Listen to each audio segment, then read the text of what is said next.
પ્રભુ ઈસુ ખ્રિસ્તના નામમાં આપ સર્વને પ્રેમી સલામ. ગીતશાસ્ત્ર 84 1થી 4માં આપણે શીખ્યા કે ગીતકર્તાનો આત્મા, ગીતકર્તાનું આખું વ્યક્તિત્વ એ સિયોનમાં સ્થાપિત યહોવાના મંદિરમાં જવાની અને જીવતા જાગતા ઈશ્વર યહોવાની આગળ હાજર થવાની અભિલાષા રાખીને ક્ષીણ થતો હતો, કેમ કે કોઈક સંજોગોના લીધે તે પવિત્ર મંદિરથી દૂર હતો એમ આપણે જાણી શકીએ છીએ. તેથી જે લોકોને સિયોનમાં મંદિર તરફ જવાનો લાવો મળ્યો છે તેઓના માટે ગીતશાસ્ત્ર 84 અને 5મી કલમમાં લખે છે કે હે સૈન્યોના યહોવા, જેઓનું સામર્થ્ય તમારામાં છે અને જે સિયોનના માર્ગો ધ્યાનમાં રાખે છે તેઓને ધન્ય છે.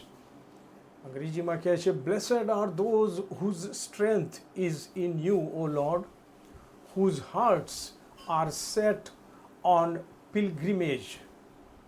પિલગ્રીમેજ એટલે પવિત્ર સ્થળે જવાની મુસાફરી.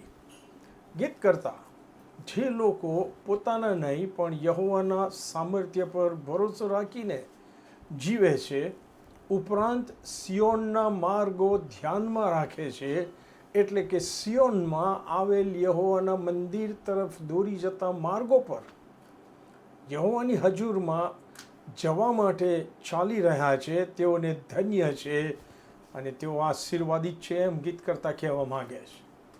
ગીતકર્તા 6ઠ્ઠી કલમમાં લખે છે કે આ લોકો રુદનના નીચાણને ઓળંગતા તેઓ તેને ઝરાની જગા બનાવે છે. હા, પ્રથમ વરસાદ તેને આશીર્વાદથી ભરપૂર કરે છે. અંગ્રેજીમાં કહે છે કે passing through the valley of weeping they will make it a fountain. The early rain also covers it with blessings. રુદનનું નીચાણ એટલે રુદનની ખીણ.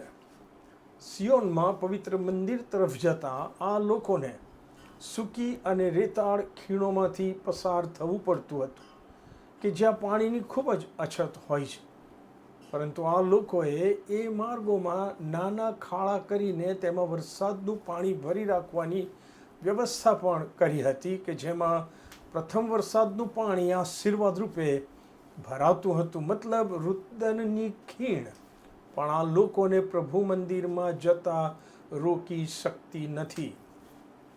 ગીતશાસ્ત્ર 23:4માં પણ આપણે વાંચીએ છીએ, ગીત કરતા આવો જ આશીર્વાદ અનુભવતા લખ્યું છે કે જો કે મરણની છાયાની ખીણમાં થઈને હું ચાલું તો એ હું કંઈ પણ ભૂંડાઈથી બીસ નહીં, કેમ કે યહોવા મારી સાથે. વાલાઓ, જો પ્રભુના માર્ગોમાં આપણે ચાલીએ છીએ તો પ્રભુની કૃપામાં આપણા માર્ગો પાધરા પણ યહોવા જ કરે છે.